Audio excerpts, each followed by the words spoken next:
ഖാൻ രചിച്ച ഇസ്ലാമും മനുഷ്യാവകാശവും എന്ന പുസ്തകത്തിൻ്റെ ചർച്ചയാണ് വേദി 6-ൽ നടക്കാൻ പോകുന്നത്. ഇസ്ലാം ഇൻ്റർനാഷണൽ പബ്ലിക്കേഷൻസ് ആണ് പ്രസാധകർ. ചടങ്ങിൽ Shri CG Suhail, Shri Alexander Jacob IPS retired എന്നിവർ പങ്കെടുക്കുന്നു. കൂടാതെ ശ്രീ സുൽത്താൻ നസീർ, അഡ്വക്കേറ്റ് ഹസീബ് അഹമ്മദ് എന്നിവരും പങ്കെടുക്കുന്നു. ഏവരെയും സ്വാഗതം ചെയ്യുന്നു.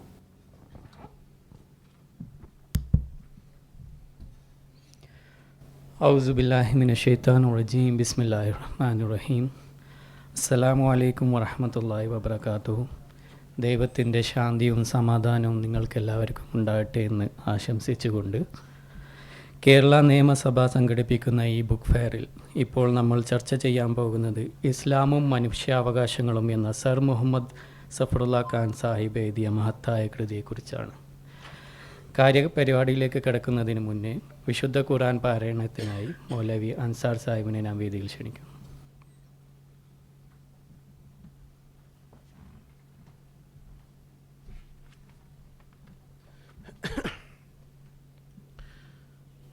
أعوذ بالله من الشيطان الرجيم.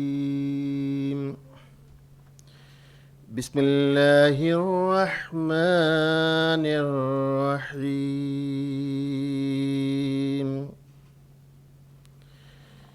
يا أيها الذين آمنوا كونوا قوامين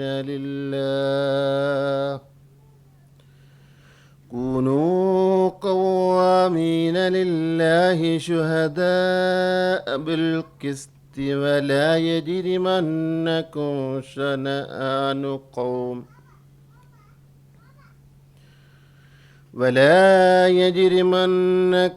شنآن قوم على ألا تعدلوا اعدلوا هو أقرب للتقوى واتقوا الله إن الله خبير بما تعملون. وعد الله الذين آمنوا وعملوا الصالحات لهم مغفرة وأجر عظيم. വിശുദ്ധ ഖുർആനിലെ 5-ാമത്തെ അധ്യായമായ സൂറ അൽ മാഇദയിൽ നിന്നുള്ള 9-ഉം 10-ഉം സൂക്തങ്ങളാണ് ഞാനിപ്പോൾ പാരായണം ചെയ്തത്. ഇതിൻ്റെ മലയാള തർജ്ജിമ ഇപ്രകാരമാകുന്നു. പരമകാരുണ്യകനും കരുണാമയനുമായ അള്ളാഹുവിൻ്റെ നാമത്തിൽ. വിശ്വസിച്ചവരെ, നിങ്ങൾ നീതിക്ക് സാക്ഷ്യം വഹിക്കുന്നവരായി അള്ളാഹുവിനു വേണ്ടി നിലകൊള്ളുക. ഒരു സമുദായത്തോടുള്ള വിരോധം അവരോട് അനീതി കാണിക്കാൻ നിങ്ങളെ പ്രേരിപ്പിക്കാതിരിക്കട്ടെ. ഒരു സമുദായത്തോടുള്ള വിരോധം അവരോട് അനീതി കാണിക്കാൻ നിങ്ങളെ പ്രേരിപ്പിക്കാതിരിക്കട്ടെ. നിങ്ങളെപ്പോഴും നീതി പാലിക്കുക. അത് ദൈവഭക്തിയുമായി ഏറ്റവും അടുത്തതാണ്. നിങ്ങൾ അള്ളാഹുവിനെ ഭയപ്പെടുക.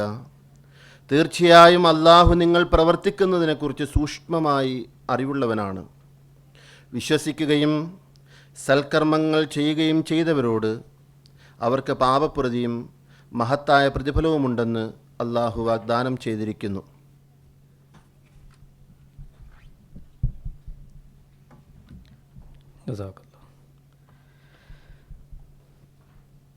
ഇസ്ലാമും മനുഷ്യാവകാശങ്ങളും സർ മുഹമ്മദ് സഫറുല്ലാ ഖാൻ സാഹിബ് എഴുതിയ മഹത്തായ കൃതി മനുഷ്യാവകാശങ്ങളുടെ ഇസ്ലാമിക സമീപനം മനസ്സിലാക്കാൻ ഈ ഗ്രന്ഥം ഒരു മുതൽക്കൂട്ടാണ്. സർ മുഹമ്മദ് സഫറുല്ലാ ഖാൻ ഒരു പ്രഗത്ഭനായ പണ്ഡിതനും ലോകശ്രദ്ധ നേടിയ നേതാവുമായിരുന്നു. UN ജനറൽ അസംബ്ലിയുടെ പ്രസിഡൻ്റായും അന്താരാഷ്ട്ര കോടതിയുടെ ജഡ്ജായും പ്രവർത്തിച്ച അദ്ദേഹം ജീവിതം മുഴുവൻ നീതിയുടെയും സമത്വത്തിൻ്റെയും പ്രാധാന്യം ഉറപ്പാക്കാൻ സമർപ്പിച്ചിരുന്നു. ഇന്നേക്ക് 1400 വർഷങ്ങൾക്ക് മുൻപേ ഇസ്ലാം മനുഷ്യാവകാശങ്ങൾ ഉറപ്പാക്കുന്ന ഒരു സമ്പൂർണ്ണ മാനവിക ദർശനം അവതരിപ്പിച്ചു. ഗോത്രീയത, ജാതി വ്യവസ്ഥ, സ്ത്രീകളുടെ അവകാശങ്ങൾ എന്നിവയെക്കുറിച്ച് വിപ്ലവകരമായ ആശയങ്ങൾ മുന്നോട്ട് വച്ചു. ഇസ്ലാമിക പാഠങ്ങൾ മനുഷ്യൻ്റെ സ്വാതന്ത്ര്യത്തെയും സമത്വത്തെയും ഉയർത്തിപ്പിടിച്ചു. പ്രവാചകൻ മുഹമ്മദ് നബി സല്ലല്ലാഹു അലൈഹി വസല്ലം തൻ്റെ അവസാന പ്രസംഗത്തിൽ പറഞ്ഞ വാക്കുകൾ ഇന്നും ഒരു മാർഗദർശനമാണ്. ഒരു അറബിക്കും ഒരു അനർബിയുടെ മേലും യാതൊരു മേൽക്കോയ്മയില്ല. ഒരു വെളുത്തവനും ഒരു കറുത്തവനുമേൽ യാതൊരു മേൽക്കോയ്മയില്ല. ധർമ്മവും സൽപ്രവർത്തികളുമാണ് ഒരാളുടെ മഹത്വം നിർണ്ണയിക്കുന്നത്. ഇസ്ലാമിൻ്റെ സാമൂഹിക മൂല്യങ്ങൾ കുടുംബത്തെ സമൂഹത്തിൻ്റെ അടിസ്ഥാനമായി പരിഗണിക്കുന്നു. വിവാഹവും പാരമ്പര്യാവകാശവും പരസ്പര മാനവിക ബന്ധങ്ങളും എല്ലാം നല്ല സാമൂഹിക സംവേദനത്തിനായി നിർദ്ദേശിച്ചിരിക്കുന്നു. ഇസ്ലാമിൻ്റെ സാമ്പത്തിക മാർഗം വലിയ പ്രാധാന്യമുള്ളതാണ്. സക്കാത്ത് എന്ന സമ്പത്ത് പങ്കിടൽ സംവിധാനം സമതുലിതമായ സമൂഹം ഉറപ്പാക്കുന്നു. ധനസമ്പത്ത് മാത്രം ഒരു വ്യക്തിയുടെ മൂല്യത്തെ നിർണ്ണയിക്കുന്നത് ഇസ്ലാം നമ്മെ പഠിപ്പിക്കുന്നു. ഇതിലൂടെ സമത്വം പ്രോത്സാഹിപ്പിക്കുകയും പാവപ്പെട്ടവർക്കും ആവശ്യമുള്ളവർക്കും സഹായം ഉറപ്പാക്കുകയും ചെയ്യുന്നു. 1948 December 10 universal declaration of human rights UN പാസ്സാക്കിയത്. അതിൽ 30ഓളം ആർട്ടിക്കിളുണ്ട്. ആ ആർട്ടിക്കിൾ പരിശോധിക്കുകയാണെങ്കിൽ ഓരോ ആർട്ടിക്കിളും 1400 വർഷം മുന്നേ, നൂറുകണക്കിന് വർഷങ്ങൾക്ക് മുന്നേ ഇസ്ലാമിൻ്റെ പാഠങ്ങൾക്ക് തുല്യമാണ്. അപ്പം 1400 വർഷം മുന്നേ ഉള്ള ഒരു കൃതിക്ക് ഇന്ന് എന്ത് പ്രസക്തി എന്ന ചോദ്യത്തിൻ്റെ ഒരു മറുപടിയും കൂടിയാണ് ഈ പുസ്തകം.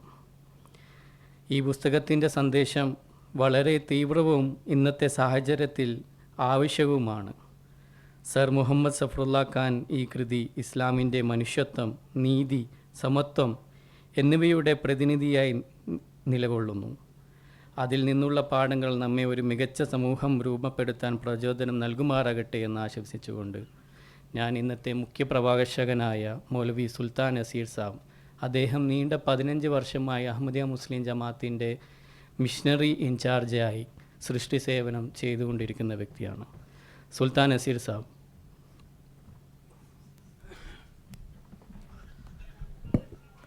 ബിസ്മില്ലാഹിർ റഹ്മാനിർ റഹീം. വേദിയിൽ ഉപവിഷ്ടരായ നമ്മുടെ വളരെ വിശിഷ്ട അതിഥി അലക്സാണ്ടർ ജേക്കബ് സാർ,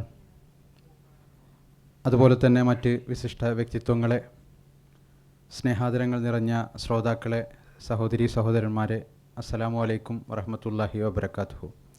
സർവശക്തനായ ദൈവത്തിൻ്റെ ശാന്തിയും സമാധാനവും അനുഗ്രഹങ്ങളും നിങ്ങളുടെ എല്ലാവരുടെയും മേൽ എപ്പോഴും ഉണ്ടായിരിക്കട്ടെ.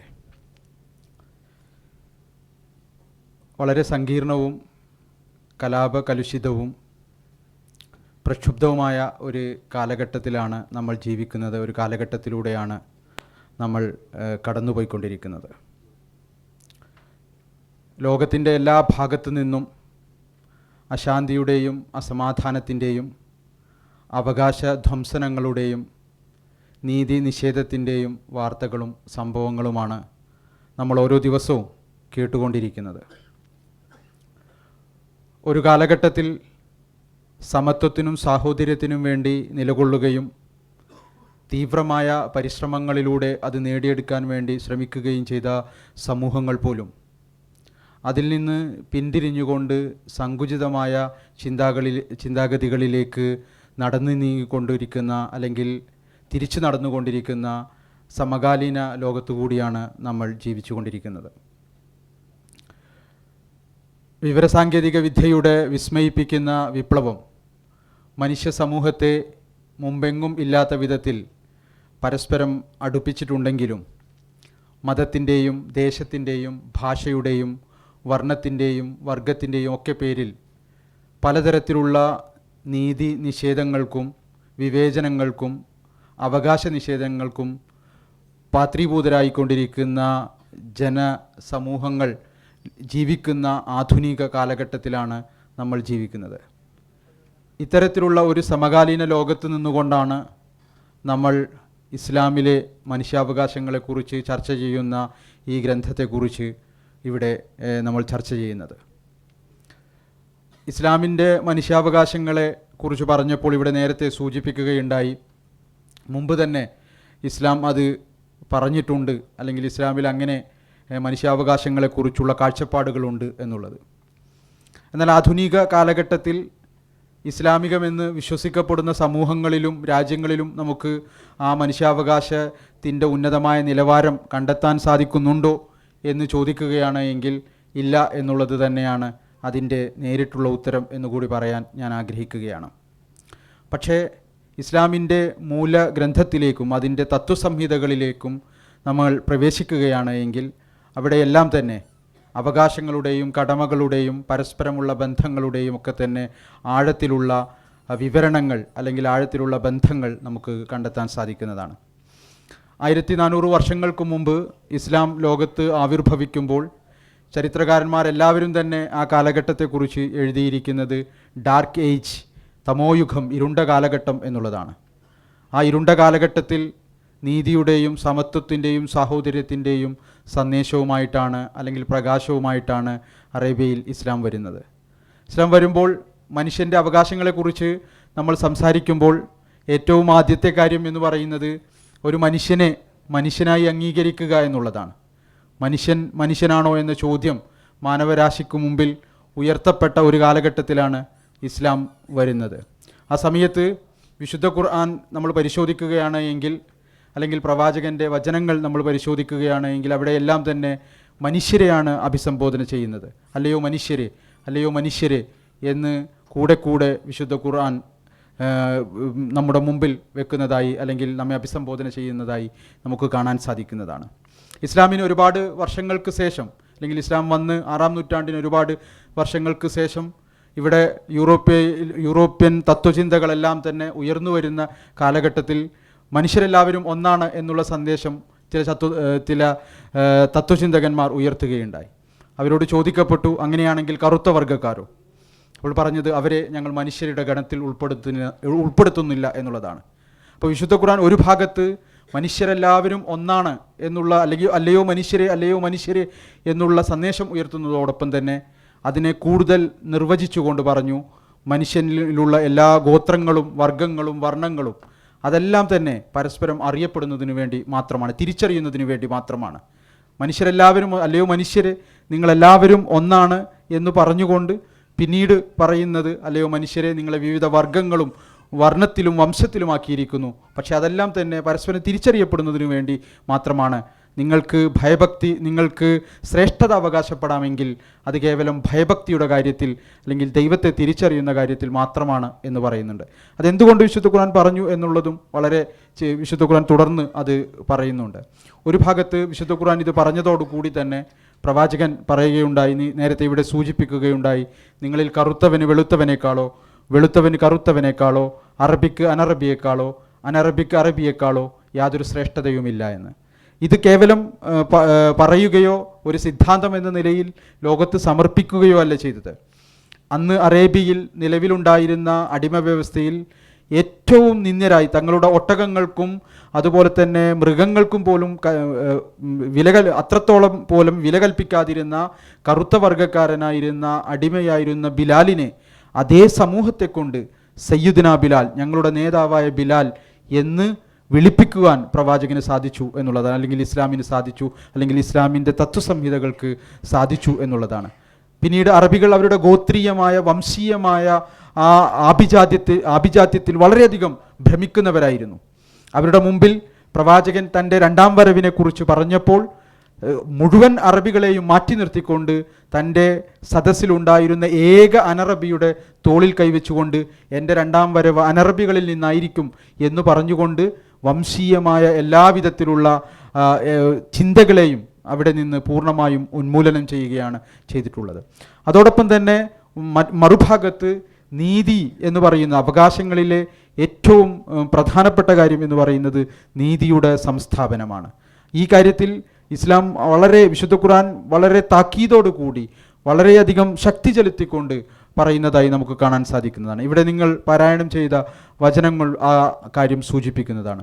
അവിടെ പറഞ്ഞു, ഒരു സമൂഹത്തിൻ്റെ ശത്രുത അവരോട് അനീതി കാണിക്കാൻ നിങ്ങളെ പ്രേരിപ്പിക്കാതിരിക്കട്ടെ, നിങ്ങളെപ്പോഴും നീതി കാണിക്കുക. തുടർന്ന് അതേ വചനത്തെ തുടർന്നുകൊണ്ട് അതിനെ വിശദീകരിച്ചുകൊണ്ട് വിശുദ്ധ ഖുർആൻ പറയുന്നുണ്ട് ആ നീതിയുടെ നിലവാരം എന്തായിരിക്കണം. ആ നീതിയുടെ നിലവാരം എന്ന് പറയുന്നത് നിങ്ങളുടെ മാതാപിതാക്കൾക്കോ നിങ്ങളുടെ ബന്ധുക്കൾക്കോ നിങ്ങൾക്ക് സ്വന്തം എതിരിലോ ആണെങ്കിൽ പോലും നിങ്ങൾ നീതി പാലിക്കണം. അത് ദൈവഭക്തിയുമായി ഏറ്റവും അടുത്തിട്ടുള്ളതാണ്. ഭരണാധികാരികളോട് വിശുദ്ധ ഖുർആൻ പറയുന്നത് നിങ്ങൾ ജനങ്ങൾക്കിടയിൽ ഭരണം നടത്തുമ്പോൾ അൻതഹ്കുമു ബിൽ അദിൽ, നീതിയിൽ അധിഷ്ഠിതമായിരിക്കണം എന്നുള്ളതാണ്. നീതിയെ അധിഷ്ഠിതമായിക്കൊണ്ടുള്ള ഒരു സാമൂഹിക വ്യവസ്ഥിതിയാണ് വിശുദ്ധ ഖുർആൻ മുന്നോട്ട് വെക്കുന്നത്. ഇവിടെ നാം ചിന്തിക്കേണ്ട ഒരു കാര്യം എന്ന് പറയുന്നത് വിശുദ്ധ ഖുർആൻ ഒരിക്കലും പറഞ്ഞില്ല നിങ്ങൾ നീതി വിശുദ്ധ ഖുർആൻ അനുസരിച്ച് ഭരണം നടത്തണം, അല്ലെങ്കിൽ എൻ്റെ ചര്യകൾ അനുസരിച്ച് ഭരണം നടത്തണം. മറിച്ച് അതിനെക്കുറിച്ച് പറഞ്ഞ് നിങ്ങൾ നീതിയിൽ അധിഷ്ഠിതമായിരിക്കണം, എല്ലാവർക്കും തുല്യത ലഭിക്കുന്ന ഒരു സമൂഹമായി മാറണം, അല്ലെങ്കിൽ തുല്യത എല്ലാവർക്കും ലഭിക്കണം എന്നുള്ളതാണ് വിശുദ്ധ ഖുർആൻ നിർദ്ദേശിക്കുന്നത്. അവിടെയാണ് ഞാൻ നേരത്തെ പറഞ്ഞത്, വിശുദ്ധ ഖുർആൻ പറഞ്ഞത് ഭയഭക്തിയാണ് നിങ്ങൾക്ക് ശ്രേഷ്ഠത അവകാശപ്പെടാൻ സാധിക്കുന്നതെങ്കിൽ. എന്താണ് ഭയഭക്തി? ഭയഭക്തിയെ വിശുദ്ധ ഖുർആൻ നിർവചിക്കുന്നത് ദൈവിക ഗുണങ്ങളെ സ്വായത്തമാക്കുക എന്നുള്ളതാണ്. ആ ദൈവിക ഗുണം വിശുദ്ധ ഖുർആൻ ആരംഭിക്കുന്നത് തന്നെ അൽഹംദുലില്ലാഹി റബ്ബിൽ ആലമീൻ എന്ന് പറഞ്ഞുകൊണ്ടാണ്. സർവ്വലോകത്തെയും പരിപാലിക്കുന്ന, എല്ലാവരെയും ഒരു വിവേചനവുമില്ലാതെ പരിപാലിക്കുന്ന, വായുവും വെള്ളവും അതുപോലെ തന്നെ ജീവിക്കുവാനുള്ള സർവ്വ സാമഗ്രികളും എല്ലാ മനുഷ്യർക്കും എല്ലാ ജീവജാലങ്ങൾക്കും ഒരുപോലെ സമർപ്പിച്ച് അല്ലെങ്കിൽ നൽകിയിരിക്കുന്ന ആ ദൈവം, ആ ദൈവിക ഗുണത്തെ നിങ്ങൾ സ്വായത്തമാക്കുക. അതുകൊണ്ട് തന്നെ പ്രവാചകൻ പറയുകയുണ്ടായി, സകല സൃഷ്ടികളും ദൈവത്തിൻ്റെ കുടുംബമാണ്. മനുഷ്യരിൽ ഏറ്റവും ഉത്തമനാരാണോ ആ തൻ്റെ കുടുംബത്തോട്, ദൈവത്തിൻ്റെ കുടുംബത്തോട് ഏറ്റവും നന്നായി പെരുമാറുന്നവനാണ്. ഈ ഒരു കാര്യത്തെ പറഞ്ഞുകൊണ്ട് മനുഷ്യനിൽ ഇത്തരത്തിലുള്ള സമത്വത്തിൻ്റെ ഭാവനയെ സമത്വത്തെ ഉയർത്തിക്കൊണ്ടുവരികയുമാണ് വിശുദ്ധ ഖുർആൻ ചെയ്തിട്ടുള്ളത്. ഈ എല്ലാ കാര്യങ്ങളെയും സവിസ്തരം ഈ ഗ്രന്ഥം പ്രതിപാദിക്കുന്നുണ്ട്. നേരത്തെ ഇവിടെ സൂചിപ്പിച്ചതുപോലെ ചെറിയ ഒരു സമയത്തിനുള്ളിൽ അത് വിശദീകരിക്കുക എന്ന് പറയുന്നത് അസാധ്യമാണ്. അത് ആധുനിക കാലഘട്ടത്തിൽ പ്രത്യേകിച്ച് ഇസ്ലാമിക സമൂഹത്തിനും അതുപോലെ തന്നെ ഈ ഇന്ന് നിലനിൽക്കുന്ന ഈ ഒരു ലോകത്തിലും ഇസ്ലാം ഏത് തരത്തിലുള്ള ഒരു ലോക വ്യവസ്ഥിതിയെയാണ് മുന്നോട്ട് വെക്കുന്നത് എന്നറിയുന്നതിന് ഈ ഗ്രന്ഥം വളരെയധികം സഹായകരമാണ്. ആധുനിക കാലഘട്ടത്തിൽ ഇസ്ലാമിനെ ശരിയായ രീതിയിൽ സമർപ്പിച്ച അഹമ്മദിയ മുസ്ലിം ജമാഅത്തിൻ്റെ സ്ഥാപകൻ ഹസ്രത്ത് മിർസ ഗുലാം മുഹമ്മദ് ഖാദിയാനി അലൈഹിസ്സലാമിൻ്റെ വളരെ അടുത്ത ശിഷ്യനായിരുന്നു ഈ ഗ്രന്ഥത്തിൻ്റെ രചയിതാവായ സർ മുഹമ്മദ് ജഫറുല്ലാ ഖാൻ സാഹിബ്. അതുകൊണ്ട് തന്നെ ഈ അഹമ്മദിയ മുസ്ലിം ജമാഅത്തിൻ്റെ സ്ഥാപകരുടെ ചിന്തയും അദ്ദേഹത്തിൻ്റെ നിയോഗ ഉദ്ദേശവും അദ്ദേഹം ലോകത്തിന് മുമ്പിൽ വെച്ച ഇസ്ലാമിൻ്റെ ഒരു തനതായ രൂപവും എല്ലാം തന്നെ ഈ ഗ്രന്ഥത്തിൽ നിങ്ങൾക്ക് ദർശിക്കാൻ സാധിക്കുന്നതാണ്. അതുകൊണ്ട് ഈ ഗ്രന്ഥം വായിക്കുകയും സമൂഹത്തിൽ ഈ ഗ്രന്ഥത്തിൻ്റെ പ്രാധാന്യം ഉറപ്പുവരുത്തുകയും ചെയ്യുന്നതിന് ഇത്തരത്തിലുള്ള ഒരവസരം നൽകിയ എല്ലാ സംഘാടകർക്ക് നന്ദി പറഞ്ഞുകൊണ്ടും എൻ്റെ വാക്കുകൾ കേട്ട നിങ്ങൾക്ക് എല്ലാവർക്കും എൻ്റെ ഹൃദയംഗമമായ നന്ദി അറിയിച്ചുകൊണ്ടും ഞാൻ എൻ്റെ വാക്കുകൾ ഉപസംഹരിക്കുന്നു. നന്ദി. ജസാക്കും. നന്ദി സുൽത്താൻ സാബ്. ഇന്ന് നമ്മൾ ഇടയിലുള്ള വിശിഷ്ടാതിഥി ഫോമർ DGP ശ്രീ അലക്സാണ്ടർ ജേക്കബ് സാബ്. അദ്ദേഹത്തിന് ഒരു ഇൻട്രൊഡക്ഷൻ ആവശ്യമുണ്ടെന്ന് തോന്നുന്നില്ല. ഓക്കെ.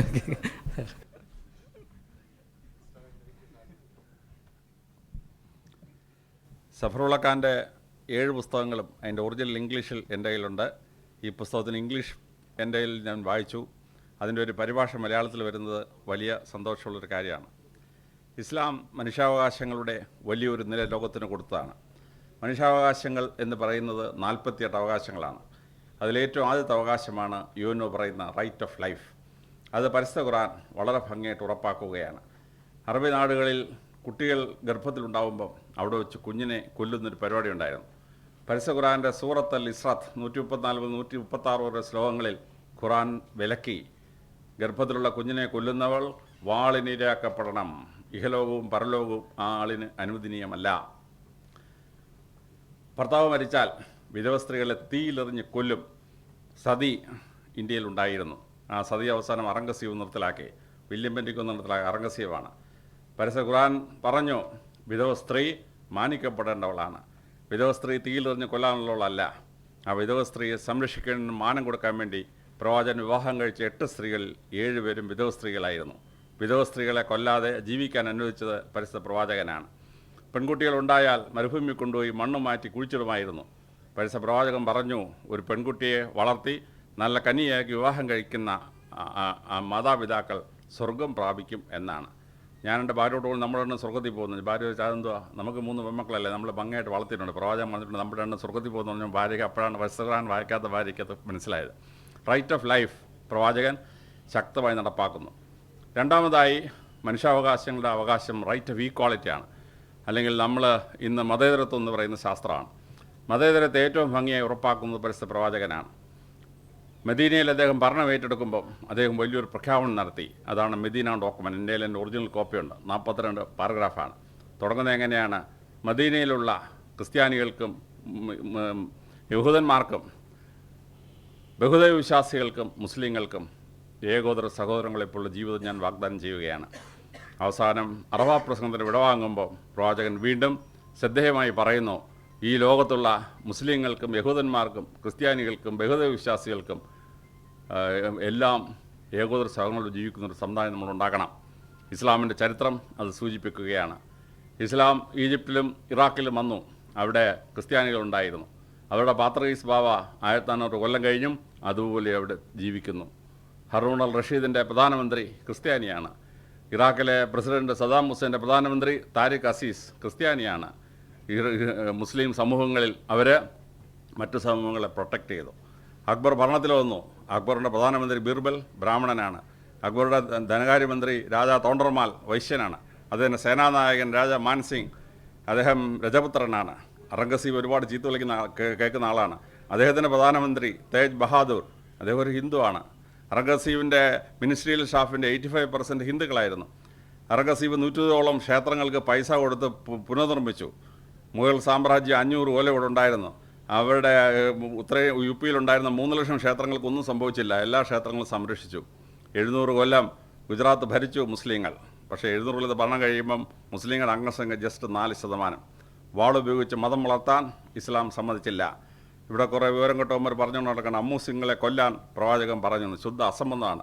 യുദ്ധം നടക്കുമ്പോൾ ശത്രുക്കളെ കൊല്ലാനായിട്ട് പറഞ്ഞു, അല്ലാതെ അവിശ്വാസികളെ കൊല്ലാൻ പറഞ്ഞില്ല. മുസ്ലിം രാജ്യങ്ങൾ അമുസ്ലിങ്ങൾക്ക് പ്രൊട്ടക്ഷൻ കൊടുത്തു.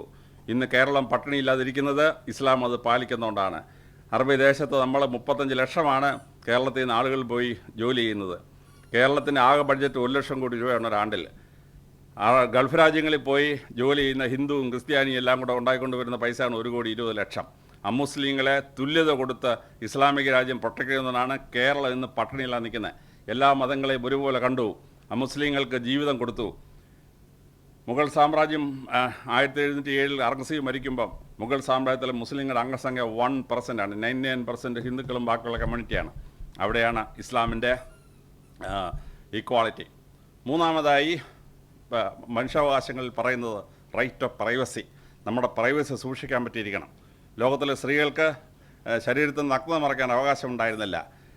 റോമിൻ്റെ റോമാ പട്ടണത്തിനടുത്ത് കിടക്കുന്ന എസ്ട്രൂക്കൻസ് സ്ത്രീകളാരും വസ്ത്രം ധരിക്കാൻ പാടില്ല. സ്പാർട്ടായിലെ രാവിലെ പരേഡ് നടക്കുമ്പം സ്ത്രീകൾ പരേഡിന് ഇറങ്ങണം. ഒറ്റ സ്ത്രീ ഒരു വസ്ത്രവും ധരിക്കാൻ പാടില്ല. സ്ത്രീകൾ ഭരിക്കുന്ന ഒരു രാജ്യം ഉണ്ടായിരുന്നു ആമസോണിയൻസ്. ഒരു സ്ത്രീക്കും ഒരു വസ്ത്രവും ധരിക്കാൻ ഒക്കെയില്ല. പരിശുദ്ധ പ്രവാചകൻ പറഞ്ഞു, സ്ത്രീകൾക്ക് ശരീരം മറയ്ക്കാൻ അവകാശം കൊടുത്തു. പർദ്ദയിട്ട് ശരീരത്തിന് നഗ്നത മുഴുവൻ മറയ്ക്കാൻ പറ്റും. അറബി ദേശത്ത് അല്ലെങ്കിൽ ഇസ്ലാമിക് രാജ്യങ്ങളിൽ റേപ്പും മൊളസ്റ്റേഷനും ഏറ്റവും കുറവാണ്. കാര്യം എന്താ? ശരീരം കാണിച്ചുകൊണ്ടൊരു സ്ത്രീ നടന്നാൽ അവളുടെ സൗന്ദര്യം കണ്ട് രാത്രിയിൽ വളക്കറി ആക്രമിക്കാൻ പുരുഷൻ പോകും. ഇത് പർദ്ദയ്ക്കകത്ത് പോകുന്നത് ഹെലൻ ഓഫ് ട്രോയ് മുംതാസ് മഹലാണോ എങ്ങനെ കണ്ടുപിടിക്കുക? ഒരു രക്ഷയില്ല. അതുകൊണ്ട് സ്ത്രീയുടെ സൗന്ദര്യം കണ്ട് ആക്രമണം ഉണ്ടായില്ല. അതുകൊണ്ടാണ് ഇസ്ലാമിക രാജ്യങ്ങളിൽ റേപ്പും മൊളസ്റ്റേഷനും വളരെ കുറഞ്ഞു നിൽക്കുന്നത്. മരുഭൂമിയിൽ മണൽക്കാറ്റ് വന്നിട്ട് തലമുടിക്കകത്ത് മണൽ കയറും. കേരളത്തിൽ കുളിക്കാം, അവിടെ വെള്ളമൊന്നുമില്ല, കുളിക്കാൻ പറ്റത്തില്ല. പിന്നെ ചീപ്പ് വെച്ച് ഈ പൊടിയെല്ലാം തൂത്ത് കളയണം. സ്ത്രീകളെ തലമുടി വളർത്താൻ പറഞ്ഞു. കാർകൂന്തലിനെ വർണ്ണിച്ചു. എന്തിനാണ്?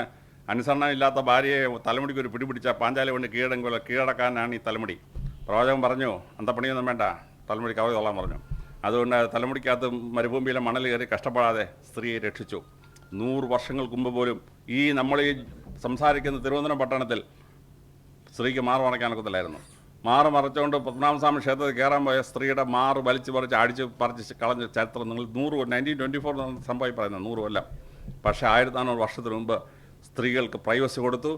അവളുടെ ശരീരം എക്സിബിറ്റ് ചെയ്യാൻ പറ്റിയില്ല. ലോകത്ത് എല്ലായിടത്തും കമ്പനി ഉണ്ടാക്കും. സ്ത്രീയെ ശരീരമെല്ലാം വസ്ത്രമെല്ലാം വലിച്ചു പറിച്ച് ഫോട്ടോ എടുത്താണ് അഡ്വർടൈസ്മെൻറ്റ്. സ്ത്രീകളെ വാടക കൊടുക്കുക, വേശ്യാലയം നടത്തുക. മുസ്ലിം രാജ്യത്ത് ഒരിടത്തും സ്ത്രീയുടെ നഗ്നത കാണിച്ച് ഒരു കമ്പനി അഡ്വർടൈസ് ചെയ്യാൻ പറ്റിയില്ല. ഇസ്ലാമിക രാജ്യങ്ങൾ ഒരിടത്തും വേശ്യാലയം നടത്താൻ പറ്റിയില്ല. അത് നടത്തിയ അപ്പം അവൻ്റെ തല പോയിരിക്കും. അവിടെയാണ് എൻ്റെ അവസ്ഥ. റൈറ്റ് ഓഫ് ലൈഫ് പരിപാലിക്കുന്നത് കൊണ്ടാണ് ഇസ്ലാമിക രാജ്യങ്ങളിൽ സൂയിസൈഡ് വളരെ കുറഞ്ഞത്. കേരളത്തിൽ 1,00,000 പേര് ജീവിച്ചിരിക്കുമ്പോൾ 35 പേര് സൂയിസൈഡ് ചെയ്യും. പക്ഷേ ഇതേ കേരളത്തിലാണ് മലപ്പുറം ജില്ലയിൽ 4 പേരെ സൂയിസൈഡുള്ളൂ. രണ്ടാമത്തെ മുസ്ലിം ഭൂരിപക്ഷം കാസർഗോഡ് ജില്ലയിലാണ്. അവിടെ 5.5 ഉള്ളൂ. സൗദി അറേബ്യയിലെ സൂയിസൈഡ് റേറ്റ് 0.4. എന്താ കാര്യം എന്നറിയാമോ? ഞാനൊരു മുസ്ലിം മൗലവി വെച്ച് അദ്ദേഹം കാണിച്ചു തന്ന ശ്ലോകം. പരിശുദ്ധ ഖുർആനിൽ പറയുന്നു, ആത്മഹത്യയെന്ന് ഇഹലോകവും പരലോകവും ഇല്ലാതാവും. അത് ചെറുപ്പത്തിലെ ആ കുട്ടിയുടെ തലച്ചോറ് കൊടുക്കുന്നതാണ് ഇസ്ലാമിക രാജ്യങ്ങളിൽ ആത്മഹത്യ കുറയുന്നത്. റൈറ്റ് ഓഫ് ലൈഫിൻ്റെ തലയിലോട്ട് പരിശുദ്ധ ഖുർആൻ ഭംഗിയായിട്ട് കൊടുത്തിരിക്കുകയാണ്. 4-മതായി റൈറ്റ് ഓഫ് ഈക്വാളിറ്റി. മറ്റെല്ലാ സമൂഹങ്ങളിലും ഉച്ചനീത്തങ്ങളുണ്ടായിരുന്നു. റോമൻ സാമ്രാജ്യത്തിൽ പെട്രീഷ്യൻ, പ്ലീബിയൻ, മറ്റു ഗ്രീസിൽ 4 തട്ട്. ഇന്ത്യയിൽ ബ്രാഹ്മണൻ, ക്ഷത്രിയൻ, വൈശ്യൻ, ശൂദ്രൻ എല്ലാം കൂടെ 1881 സെൻസസ് എടുത്തപ്പോൾ 7,462 ജാതി. ഇതിനെ ഹിന്ദുമതത്തിൽ നിന്ന് ഇവിടെ വന്ന മറ്റു മതങ്ങൾക്ക് നേരിടാൻ പറ്റിയില്ല. ക്രിസ്തുമതത്തിൽ വരുമ്പോൾ ബ്രാഹ്മണൻ വേദം ചേർന്ന് ക്രിസ്ത്യാനി വേറെ, പുലയൻ വേദം ചേർന്ന് ക്രിസ്ത്യാനി പൂക്രി, ഖുർആൻ വേദം ചേർന്ന് ക്രിസ്ത്യാനി കൂക്രി, എല്ലാവരും പേരിട്ട് കൊടുത്തിരിക്കുകയാണ് ഏത് ജാതിയിൽ നിന്ന് വന്നെന്ന് കണ്ടുപിടിക്കാൻ. സിഖ് മതം ഇവിടെ വന്നു, രക്ഷപ്പെട്ടോ. കച്ചവടക്കാരനായ ഒരു ഹിന്ദു സിഖായാലും അവനെ ബാബാ സിഖ് എന്ന് വിളിക്കാം. ബ്രാഹ്മണ വംശത്തിൽ നിന്ന് മാറി വന്നവനെ ബേഡി എന്ന് വിളിക്കാം. മാറി. ഇസ്ലാം വന്നപ്പോൾ ഈ ജാതി ഇന്ത്യ തൂത്ത് മാറ്റി. ഒരാൾ ഇസ്ലാം വിശ്വാസം വരുന്നതിന് മുമ്പ് ഏത് ജാതിയായിരുന്നു കണ്ടുപിടിക്കാൻ പറ്റുമോ? പറ്റുകയില്ല. അറബി ദേശത്ത് ഓരോ ഗോത്രങ്ങളും ജാതികളും ഉണ്ടായിരുന്നു. ഇസ്ലാം വന്നപ്പം സർവ്വജാതിയും സർവ്വഗോത്രവും ഒന്നായി. ഈക്വാളിറ്റി കൊണ്ടുവന്നു. ഉച്ചനീതത്വം അബോളിഷ് ചെയ്തു. അവിടെയാണ് പ്രവാചകൻ കൊണ്ടുവന്ന അത്ഭുതമായ സംഭവം. പുറജാതിക്കാരെ മറ്റവരെ അടിമകളായി കരുതിയിരുന്നു. പ്രവാചകൻ മക്കയിൽ നിന്ന് മദീനയിലോട്ട് പോവുകയാണ്. വഴി കാണിക്കാൻ അദ്ദേഹം ഖുറൈശി ഗോത്രത്തിന് ആളിനെ എടുത്ത് ഒരു നീഗ്രോയെ കൊണ്ടുപോയി. നീഗ്രോ ആണ് മക്കയിൽ നിന്ന് മദീനയിലോട്ട് വഴി കാണിച്ചത്. പ്രവാചകൻ ആദ്യത്തെ മുസ്ലിം പള്ളി പണിഞ്ഞു. വാങ്ക് വിളിക്കാൻ വേണ്ടി ഖുറൈശി ഗോത്രക്കാരനാണ് എടുത്തത്. അല്ല, ഒരു നീഗ്രോയോട് പറഞ്ഞു, നീ കയറി വാങ്ക് വിളിക്കാൻ പറഞ്ഞു. നീഗ്രോ ആണ് വാങ്ക് വിളിച്ചത്. എല്ലാവർക്കും, എല്ലാ ജാതിക്കാർക്കും കൊടുത്തു. ലോകത്തിലെ മറ്റെല്ലാ ജാതികളിലും അടിമത്തം ഉണ്ടായിരുന്നു. ക്രിസ്ത്യാനികൾ ആഫ്രിക്കയിൽ പോയി 8 കോടി അടിമകളെ ഉണ്ടാക്കി. 4 കോടി അടിമകൾ ചത്തുപോയി അമേരിക്ക ചെന്നപ്പോഴത്തേന്. ക്രിസ്തുമതം അമേരിക്കയിൽ പോയി. അമേരിക്കയിൽ റെഡ് ഇന്ത്യക്കാരെ, ഇങ്കാസിനെയും മായാസിനെയും അസ്റ്റക്കുകളെ ആകെ അടിമകളാക്കി. ക്രിസ്തുമതം അമേരിക്കയിൽ ചെന്നപ്പോൾ 100 മില്യൺ ഉണ്ടായിരുന്ന അവിടുത്തെ ജനസംഖ്യ. ഇപ്പോൾ റെഡ് ഇന്ത്യക്കാരെല്ലാം കൂടെ 4 മില്യൺ ഉണ്ട്. 96 million people were killed and get enslaved. India വന്നപ്പോൾ ജനസംഖ്യ ബ്രാഹ്മണൻ 1% ഉള്ളൂ. 1%. കഴിഞ്ഞ 77 കൊല്ലം ഇന്ത്യ ഭരിച്ച 47 കൊല്ലം ഭരിച്ചത് ബ്രാഹ്മണനാണ്. 1% ബ്രാഹ്മണനാണ്. 77 വർഷത്തെ 47 വർഷം ഇന്ത്യയുടെ ഭരണം നയിച്ചത് ബ്രാഹ്മണന്മാരാണ്. മുഗൾ സാമ്രാജ്യം ഭരിച്ചപ്പോഴോ ബ്യൂറോക്രസി 45%, 50% ബ്രാഹ്മണരായിരുന്നു. ഇന്ന് ഇന്ത്യയിലെ കോടതികളിലെ ജഡ്ജിമാർ, ഹൈക്കോടതിയിലും സുപ്രീം കോടതി ജഡ്ജിമാരുടെ 40% ഈ 1% ബ്രാഹ്മണനാണ്. UGCയുടെയും കണക്കനുസരിച്ച് നമ്മുടെ യൂണിവേഴ്സിറ്റികളിലെ വൈസ് ചാൻസലർമാരും പ്രൊഫസർമാരുടെയും 45% ബ്രാഹ്മണരാണ്. ശൂദ്രൻ കഷ്ടിച്ച് 5% ഉള്ളൂ. അവന് അധികാര സ്ഥാനങ്ങളിൽ പരുവം കൊടുത്തിരുന്നില്ല. ഇന്ത്യയിലെ ആകെ ജനസംഖ്യ 142 കോടിയാണ്. അതിൽ 27%, 40 കോടി SC/ST ആണ്. OBCകൾ 54%. അവരെല്ലാം കൂടി ഏതാണ്ട് 80 കോടി. അവസാനം ഇന്ത്യയിലെ അടിമത്തം, ഈ OBCയും SC/STയും അടിമത്തം, തൊട്ടുകൂടാത്തവർ, തീണ്ടിക്കൂടാത്തവർ, ദൃഷ്ടിയിൽ പോലും വഴി നടക്കാനാത്തവർ. കല്യാണം കഴിച്ച ആദ്യ രാത്രിയിൽ ബ്രാഹ്മണൻ വന്ന് ഡീഫ്ലവർ ചെയ്തെങ്കിലേ ആ പെൺകുട്ടിയെ ഭർത്താവിന് പ്രാപിക്കാൻ പറ്റൂ. ഈ അടിമത്തമാണ് ഇന്ത്യ നിലനിന്നത്. ജനസംഖ്യയുടെ 70% അടിമകളായിരുന്നു ജാതി വ്യവസ്ഥയുടെ ഭാഗമായിട്ട്. ക്രിസ്ത്യാനികൾ പോയിടത്തിൽ അടിമസ്ഥ ഉണ്ടാക്കി. ഇസ്ലാം അടിമത്തം നിർത്തലാക്കി. അടിമകളെ മോചിപ്പിക്കുന്നതിനെപ്പറ്റി പരിശുദ്ധ ഖുർആൻ വ്യക്തമായ നിയമം ഉണ്ടാക്കി. ആ നിയമസംഹിതയിലൂടെ അടിമത്തത്തിൽ മോചിപ്പിച്ച് അവർക്ക് സ്വാതന്ത്ര്യം കൊടുത്തു. വിദ്യാഭ്യാസം, ഇന്ത്യയിൽ ബ്രാഹ്മണന് മാത്രമേ വേദം കേൾക്കാൻ പറ്റൂ. ബാക്കിയുള്ളൊന്നും വേദം കേട്ടാൽ ചെവിക്കാതെ ഈ ഒഴുക്കികളെ. യൂറോപ്പിൽ പെട്രീഷ്യൻസിന് മാത്രമേ വിദ്യാഭ്യാസം ചെയ്യാൻ പറ്റൂ. ജനസംഖ്യയിൽ 10%. ഇസ്ലാം എന്ത് ചെയ്തു? എഡ്യൂക്കേഷൻ യൂണിവേഴ്സലൈസ് ചെയ്തു. എല്ലാവർക്കും പഠിക്കാം. അവരുടെ യൂണിവേഴ്സിറ്റികളിൽ പോയി പഠിച്ചു.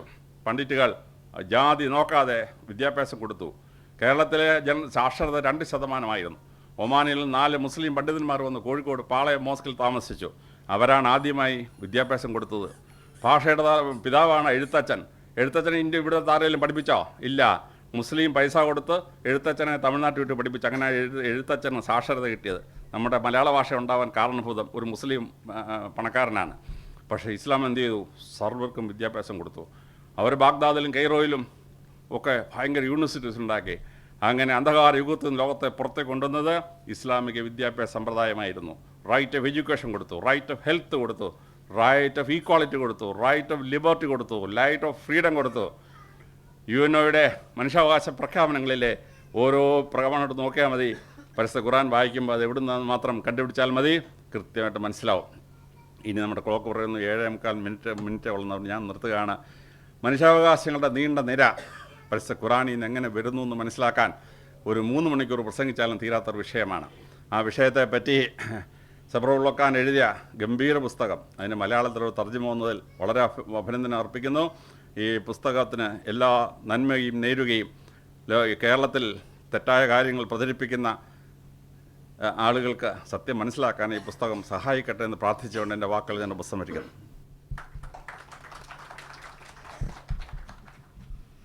Thank you so much for your words of wisdom sir. സാറിൻ്റെ ഇൻ്റർവ്യൂവും സാറിൻ്റെ പ്രസംഗങ്ങളും ഫോളോ ചെയ്യുന്ന എല്ലാവർക്കും അറിയാം, സാർ എന്ത് കാര്യം പറയുമ്പോൾ അതിൻ്റെ പിന്നിലുള്ള യുക്തി മനസ്സിലാക്കി തരും. എന്നെപ്പോലുള്ള യുവാക്കൾക്ക് സാർ എന്നും ഒരു ഇൻസ്പിറേഷൻ ആയിരിക്കും. Thank you sir. അടുത്തതായി കൺക്ലൂഡിങ് സ്പീച്ചാണ്. അതിനു മുന്നേ ഈ പുസ്തകം നിങ്ങളെല്ലാവരും നിങ്ങളുടെ കോപ്പി ഉറപ്പുവരുത്തുക. നമ്മളുടെ സ്റ്റാൾ A113 അഹമ്മദിയ മുസ്ലിം ജമാഅത്ത് എന്ന പേരിലാണ്. കൺക്ലൂഡിങ് സ്പീച്ചിനായി അഡ്വക്കേറ്റ് ഹസീബ് അഹമ്മദ് സാഹിബിനെ ഞാൻ ക്ഷണിക്കുന്നു.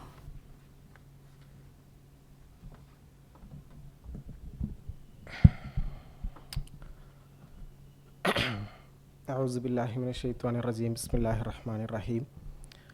ദൈവത്തിൻ്റെ ശാന്തിയും സമാധാനവും നിങ്ങളിലെല്ലാവരിലും ഉണ്ടാകുമാറാകട്ടെ.